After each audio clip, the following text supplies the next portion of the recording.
everyone is thinking of stopgaps and what we can do until we can reopen our restaurants. But we just thought, look, it has to be bigger than that.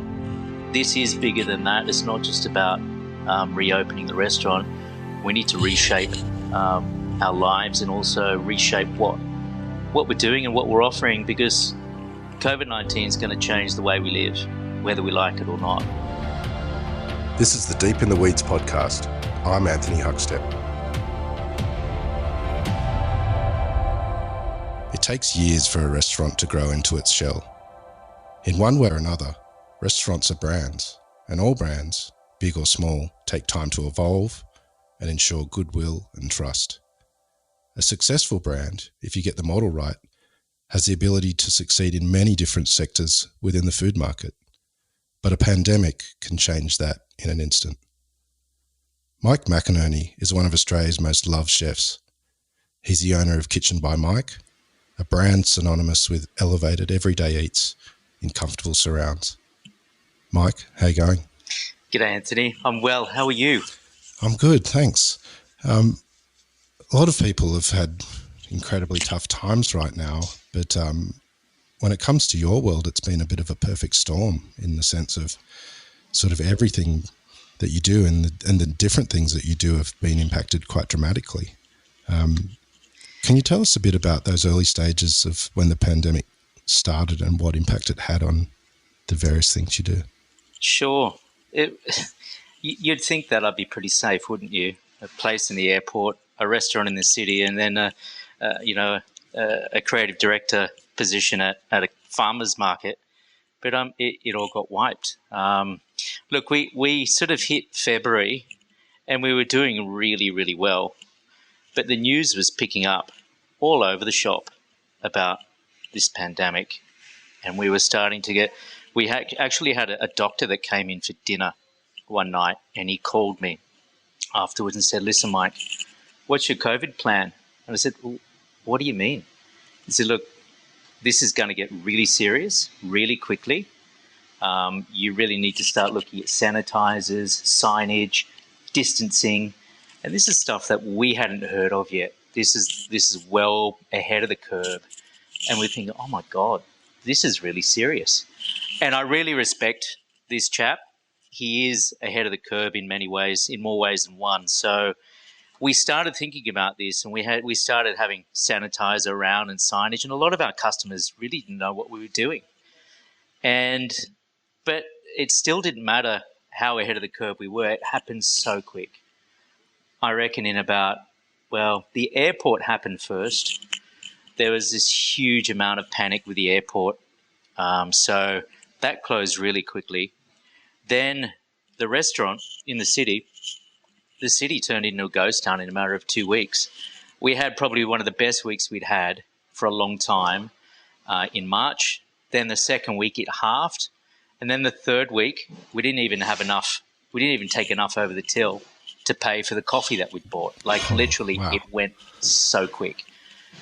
So the airport closed, restaurant, we had to close that really fast.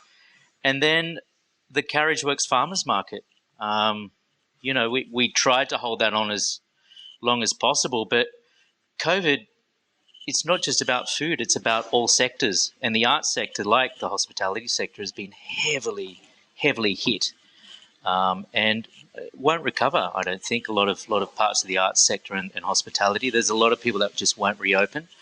And Carriageworks went into VA, as you probably know. So, we had to shut up shop for the farmers market. And so there's a huge rebound on this. It means our producers, who we, as a restaurant, love to buy from and love to support, now have no one to sell their product to. So it just happened really quick. And, I'm very in touch with all of my producers and I'm close to all of my staff. And we had to come up with a plan really, really fast.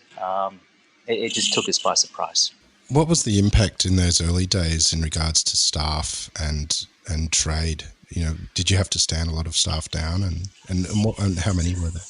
The airport, Emirates, who are my partners in the airport, stood everybody down. They're known as an international company. even though their offices are here, because their company's registered overseas.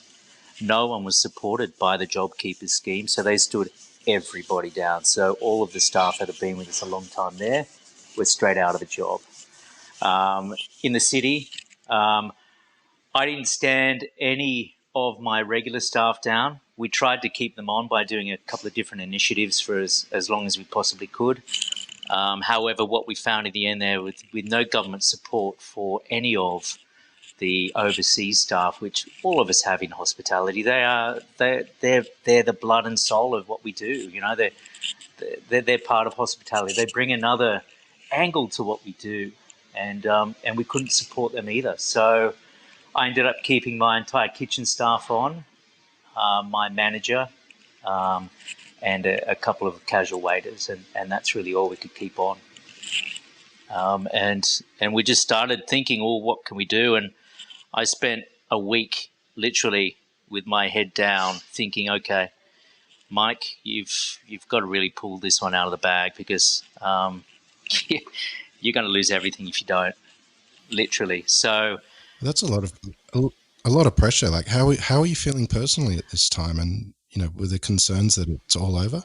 Well, I've got 3 young boys, beautiful wife who needs support, and you know, it's pretty, it hits pretty hard, because you know, in restaurants, margins are so tight, and there's never a great deal of spare cash in the bank at the best of times. So, you know, we had about a week's in the kitty there to get us through, and I knew that, and it was time to really think of something that we've always wanted to do, but also something that we had to do, and that's what we ended up doing. We ended up forming a new business called Kitchen by Mike at Home, and it's a ready meal delivery business that we've just started. It's a month old, and it's kept all of my staff working well. It's kept the wolf away from the door, and it's really it's the way forward for us, and it means that, you know, I guess everyone is thinking of stopgaps and what we can do until we can reopen our restaurants, but we just thought, look, it has to be bigger than that. This is bigger than that. It's not just about reopening the restaurant. We need to reshape our lives, and also reshape what we're doing and what we're offering, because COVID-19 is going to change the way we live, whether we like it or not. And so we've hired a new kitchen out in Marrickville. We lease a space off some friends of ours called Sticks. They're a really great catering company. They had some spare space. So we're producing the ready meals out of there, and we do a delivery once a week. And it just means that we can keep doing this when we reopen the restaurant. It's not just a stopgap; it's a new business that we've attacked, and is working well.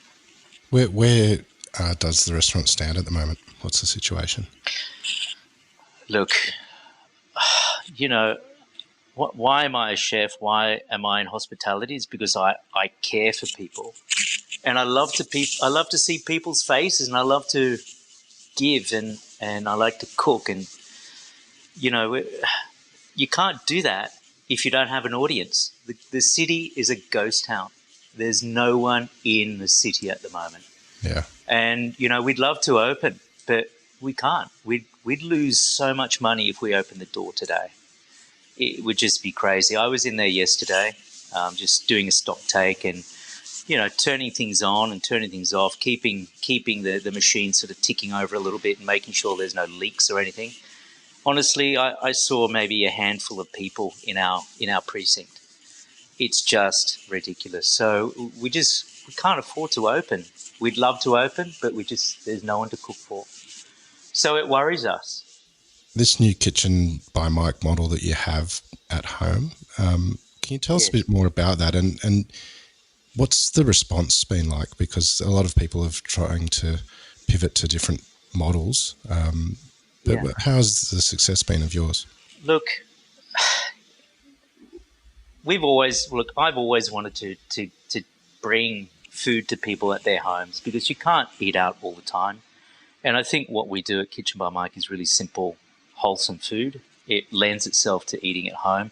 So we write a menu every week, We produce it. It's on the internet. So you go on our website and you can order. The cutoff time is Monday at midday, and then we'll deliver to you on the Tuesday. And it's basically frozen ready meals. And we're using the same ingredients that we've always used, small producers. We care for it. We cook it in exactly the same way. But we go a step further by we're in a HACCP kitchen as well, so we're in a very safe environment. We really care about that. We care about what we're giving the customers. We care about how it gets delivered to them. And yeah, that's what it is. So you can choose from around 30 different things on our menu to get delivered to you, and just to either eat straight away or put in the freezer when you're a bit stressed and you need some help. Then there's a wagyu and suet crust pie to pull out the oven, or a meatloaf, or we've got a lot of vegan things on there as well. So that's where we've taken it, and it's only a month old. It's still developing. It still has it's still got teething problems, but it's been really well received. We actually decided very early on in the piece, after our third delivery, our third week, we sent out a customer survey, because we don't want to be doing the wrong thing and not know about it.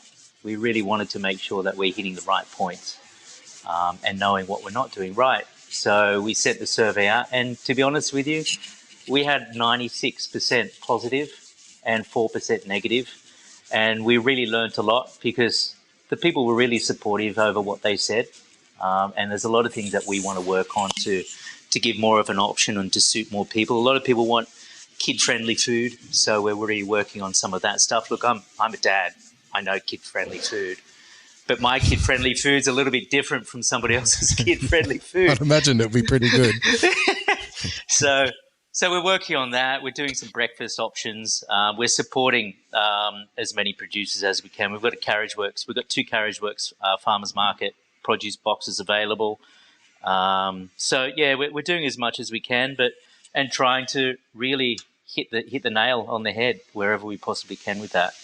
But it resonates with Kitchen by Mike customers. It is the food that you line up for. It's the same. It's the same pulled pork that we do on the big shoulder. It's the same roast chickens. It's the same sweet potato and red cabbage gratin. It's the same stuff that you eat at Kitchen by Mike, but we prep it so you just have to warm it at home. Has there been challenges involved, given that it is at home and, you possibly can't do everything the same? And you're also putting it in the hands of people who aren't as capable as you as well. Totally. Is the menu a bit different to the way you would do it in the restaurant? Yeah. I can't do a lot of things for this menu. I really can't. I'm struggling to do salads for people, because I can do a salad for you to eat today, but how do I know you're not going to put it in the fridge and eat it tomorrow? Yeah. It's not going to be as good. So I'm really focusing on things that translate to being stored and put away and eaten in a couple of days or eaten next week. That's what we're really working on. That's what the menu is really focused on. And yeah, we're using machinery that we've never used at the restaurant before. We don't have brat pans at Bent Street. We don't have huge combi ovens, or we don't have a walk-in blast freezer. We don't have any of this stuff. So we're getting used to using it, and it's a godsend that we have it here to use. And we're doing huge quantities. We're doing quantities 5 and 6 times what we would have done at Bent Street. So wow. We have to test. We have to test before we put it on the menu, because a variation in ingredients such as chili or salt or garlic, as you scale it up 5, 6, 7, 8 to 10 times, it reacts entirely different than if you're only using a clove of garlic for 4 or 5 people. So, it's a lot of these recipes really take a bit of time to work on. But I think we're doing a pretty good job, but we're not perfect. We try and tweak and fix, but we also give cooking instructions as well. We try and tell people how long to put it in the oven for, or how to cook it, how long for, what temperature to preheat your oven to, what you can serve with it, and other things. So we try and give as much direction as possible, so the punter has the best experience possible at home. But at the end of the day, the oven that you have at home is different than my one. My oven at home, I have to keep the door closed with a broom handle. So I know that I need to cook it a bit longer than you might need to cook yours, but I think the times are pretty close. Well, mate, how did the Kitchen by Mike idea come about? Because you've got a pretty amazing history in food, and like you were head chef at Rockpool at one stage, and although the use of produce is the same, it's a very different model that you're delivering to the market. Can you tell us through those early days of Kitchen by Mike and how it came about? It's a long story. Are you ready for it? So we decided that our third little boy, William, was born in 2009, and we decided, Joss and I, she's English, and I'd lived, before I came back to run Rockpool, I'd lived the mid-90s up until 2006 in London, and I cooked some pretty amazing places there and ran some great restaurants. Came back to run Rockpool for Neil, and we just decided, well, we hadn't decided actually, we just didn't know whether we wanted to live in the UK or whether we wanted to live in Australia. We had to make that decision. So as soon as William was born, we decided to pack up everything and go back to the UK and try and find utopia, try and find the next stage of our life. And if we didn't find it, then we knew we had to come back to Australia. So that's what we had to do. We had to make a plunge. So we went back, 2009 we went back, and we based ourselves at my mother-in-law's organic farm in Wales. Huge organic farm. They're totally off the grid. They grow all of their own stuff. They've got one of the oldest apple orchards in the UK. They make their own soap, power. It's incredible. We even sent our little boys to the local village school to learn Welsh of all languages, which is pretty cool. Anyway, while they went to school, Joss and I would drive through the British countryside trying to find this utopia, trying to find, where did we want to set the next chapter of our life up. And at this time, I'd built a brick oven from scratch. I'd never built before, but I spent 3 months building this brick oven. It was an old Alan Scott plan, so I built that. Then I started hand kneading 30 kilos of sourdough twice a week, getting up at 2 o'clock in the morning, firing this old oven that we built. It took 5 hours to get hot. And then I'd sell it at the school car park. Wow. And the first time I started selling sourdough, these guys had no idea what it was. It didn't come sliced and it wasn't in a bag. So they thought, well, what is this? And it took me ages to get them onto it. But then after a while, I didn't need to go to the car park anymore. They'd come to the farm and buy it. And that was great. And then during this time, we lived off this really amazing kitchen garden. The kitchen garden had everything you could imagine. And there were these 4 beds at the top.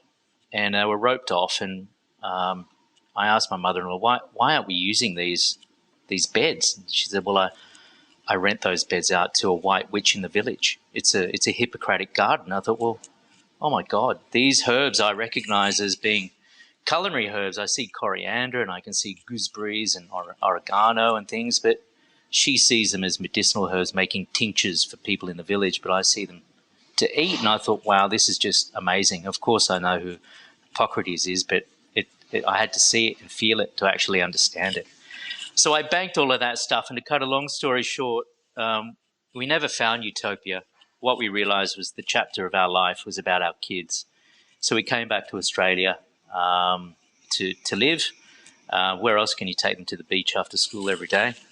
Pretty lucky kids. So we came back here, and I knew that it was time for me to do something that I wanted to do for me. I didn't want to work for another chef. I wanted to start really working on my idea.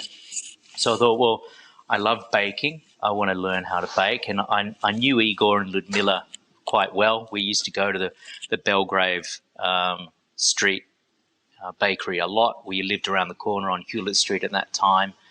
And I used to bake there occasionally on a Saturday before I started my Rockpool shift.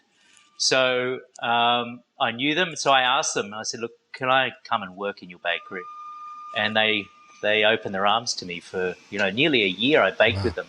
And, I was a pretty well-known cook in the kitchen at that time. I'd cooked right through Europe and I had ran Rockpool and stuff. And now here I was in a bakery, shit kicker, being the smallest of the smallest, But I didn't care because I was learning from the best and I loved it. And then after about 9 months, my wife, after a frustrating day with the boys, just said, Mike, listen. She was pointing at me really hard in the chest. You know how someone will point at you and poke you and hit you hard, and they're bruising your solar plexus with a pointy finger. She's saying, Mike, listen, you're a chef. You're not a baker. Sort this out. You've got a young family. Let's just get your shit together and open a restaurant. You don't need a $1 billion fit out. All you need is a table for people to sit at and an oven to cook from. Sort it out. Hurry up. And I thought, oh my God, wow, she means business. So I got on my scooter and I rode into Surrey Hills to visit a good friend of mine called Andrew Forst. He had an old antique shop on Nicholson Street called Isiala. And I said, Andrew, do you want to have a dinner party? And he said, yeah, sure. I said, well, okay, well, you invite 20 people and I'll invite 20 people. So I hired a 3-ton truck. I emptied out his warehouse. I went to the market on a Friday. I got all this stuff. I didn't know what I was going to cook. I just looked what was the best, and I cooked a 5-course meal with a wine match for 20 of his friends and 20 of my friends at the back of his warehouse in Surrey Hills on a Sunday night. And it was amazing because I knew his 20 friends and he knew my 20 friends by huge coincidence. So I looked at him after it and I said, look, do you want to keep doing this? And he said, yeah, it was fun. So I did this illegal pop-up at the back of his warehouse every second Sunday for a year to the day. It's quite amazing. It was fun. So every Friday I used to go to the market. I had no idea what I was going to cook. And then every Sunday in the morning, we used to go and empty out his warehouse into this 3-ton truck, park it down the lane. I used to hire an oven from Pages. I used to use my friend's crockery, my grandmother's cutlery, and do 42 people every second Sunday. Cash at the door. Roller door went up. We didn't have any liquor license. We didn't have any council approval. Roller door went up at 6:30, and down it went. Everyone sat. No one knew what they were going to eat. The menu was written on a chalkboard. They sat down. My wife served with a couple of other people, and we did it for a year. We started, Miffy wrote a nice little piece on me in Time Out, and Pat wrote one in Gourmet Traveller, and I thought, Mike, you're going to be exposed. You better stop this. You're going to get in the shit. So by this time, I'd met some people who had a space in Rosebery, and they found this space in the old canning factory of Rosella on Dunning Avenue. And they said, look, we've got this enormous space. We want to take the back. We've got 2,000 square metres for our furniture. You got 600 at the front. Do you want to do something? I thought, oh, wow, what an amazing building. It's got beautiful bones. I really love it. But fuck, I don't know what I'm going to do with it. But I said, yeah, let's do it. Dunning Avenue in the middle of Rosebery. I didn't know where Rosebery was, to be honest with you. It's where my father learned to drive because it's got wide streets, easy 3-point turning. But it's this, at that time, this is 2011, 2012, it was a, semi-industrial area with a small residential perimeter around the outside of it, halfway between the CBD and the airport. And I thought, well, I love the building. Yeah, I want to do something. It's time for me to do something. But I didn't know what I was going to do. So I sat in the middle of the floor for about 2 weeks. I'd go in there every day. This building hadn't been used for 10 years. Before that, it was used by Aristocrat. And it was this beautiful old building. And I just sat there once. And I thought, well, this was there would have been a canteen in this place. There would have been somewhere where people used to sit and gather and have a cup of tea together. This is a big factory. Why don't you build a canteen where people can gather, where you've got all walks of life, queuing up, talking. They've all got equal dibs of the food. You don't have to write a menu. You can just cook what you want, put it up on the pass, and people choose, pay at the till, sit down and go. It's a simple process. And that's where I thought about Kitchen by Mike, sitting on the ground in this building. And then we built it and we opened in 2012. And then we wanted to open it. We wanted to have a green space at that time. We couldn't afford it. We couldn't have a garden, but we had a car space, which was 80 square metres. So the year later, when we'd saved enough money to do it, we realised that, gosh, we'd have to grow a lot of carrots, we were doing well over 1,000 people a day. Wow. At Rosebery on the weekends, and we thought, my God, what are we going to do for a kitchen garden? And then it came back to me.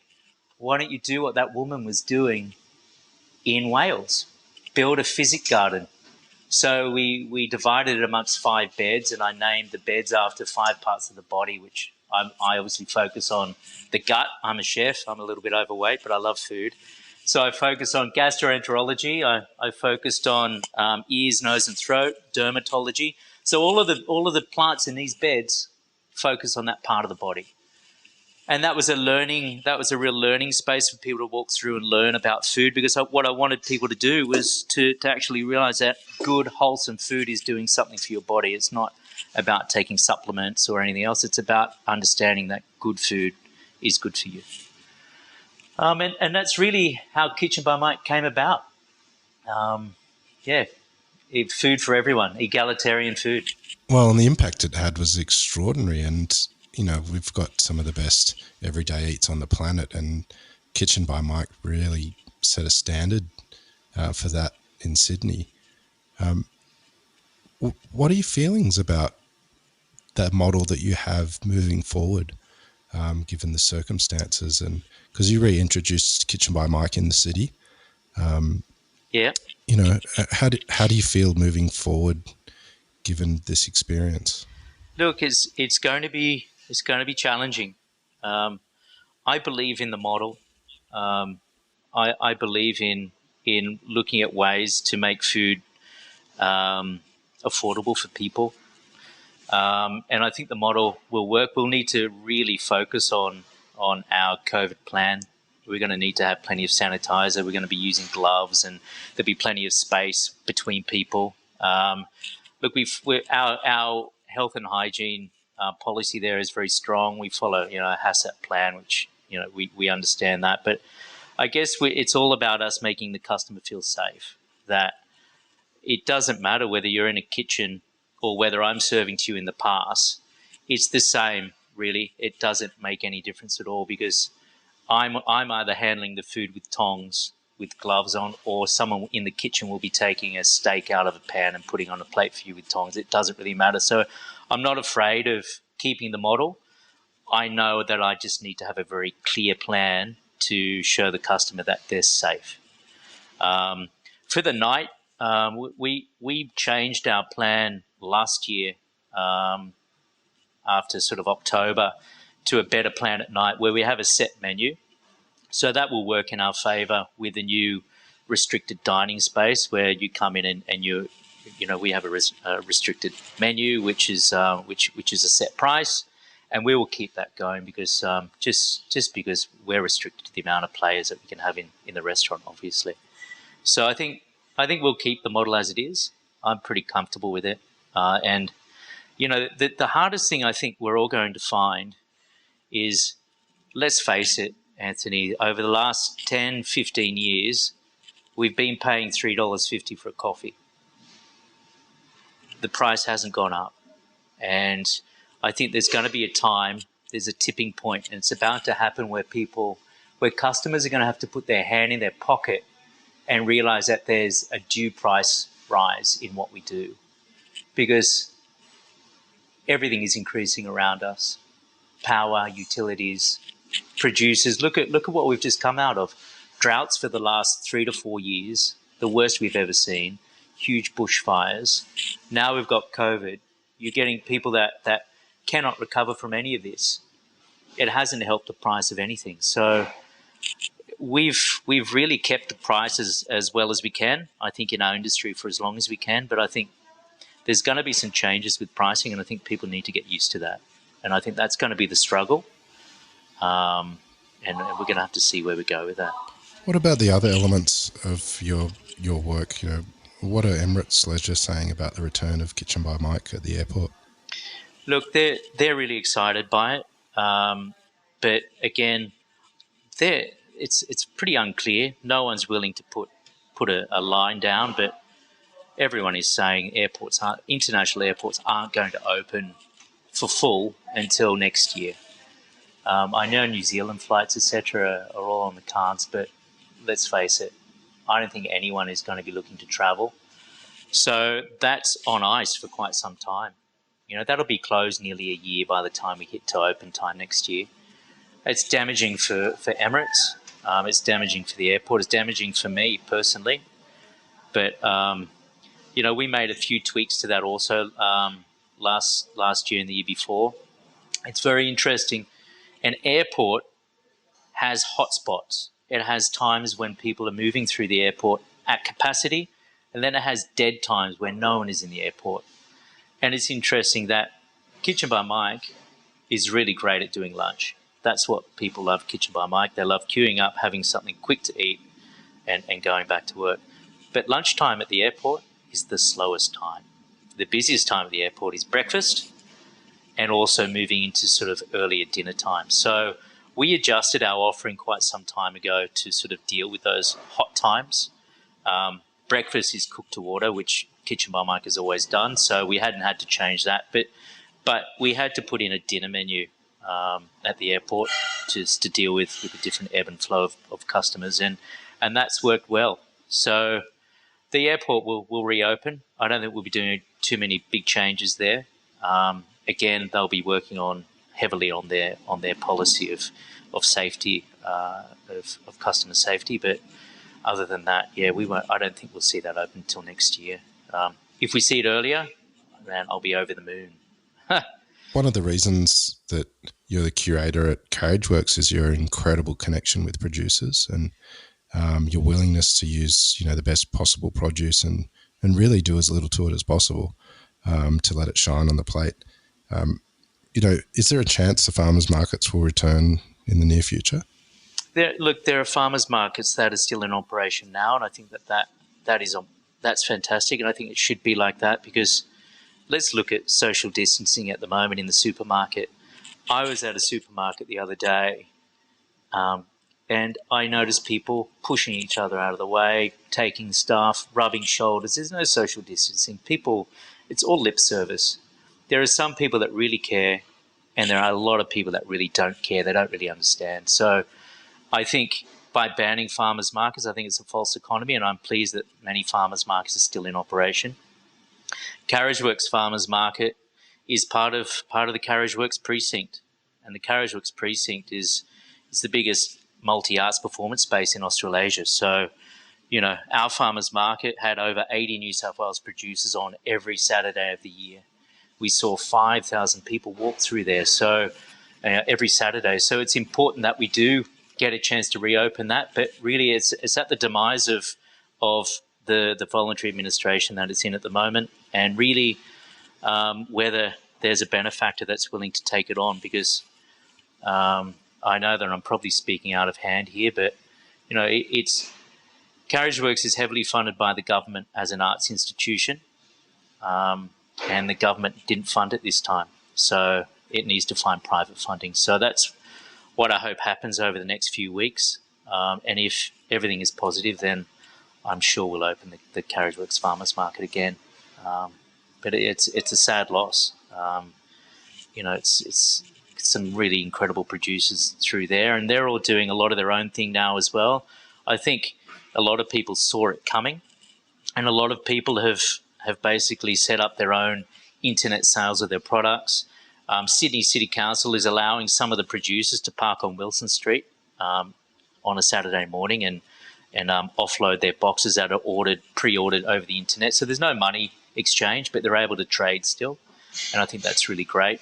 And yeah, that's where it is at the moment. But gosh, that's probably one of the biggest things I miss the most, is the connection with the producers and the connection of the seasons, and you see that every Saturday at the market, and I miss that a lot. So fingers crossed we'll get it back open.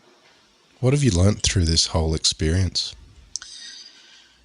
I have different thoughts every day about where we are and what we're doing. I quite often question where we are as a society. I wonder what can we do to better ourselves. I guess what I have seen is more of my family, cherish that and really enjoy that time.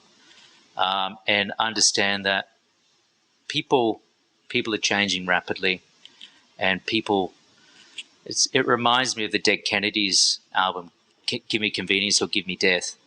That's where people are going these days. People want food delivered to them, and we need to sort of react to that. So that's what we've done, and we're really proud of our change. But we'll maintain the restaurants. We believe in that. That's what we do.